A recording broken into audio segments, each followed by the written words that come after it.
Yan. Oh.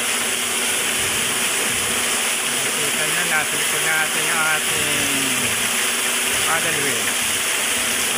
Balikan natin muli yung ating monitor na liit. Kailan na siya? Kita nyo ba? 4.8, 4.9. Kita nyo 5. Ilalaro na siya sa 5. O, tumataas na siya. Kapag pinatagal pa natin yung patakbo ng ating paddle wheel, mas maganda. Kasi yung Dio, mas tumataas siya. Tumataas pa siya ng 7 hanggang 8. Depende sa tagal ng paikot ng ating paddle wheel.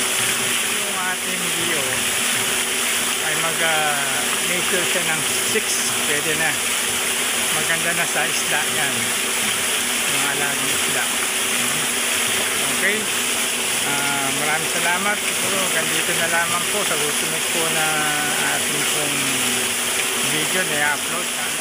Maraming salamat sa patuloy nitong suporta. Bye bye.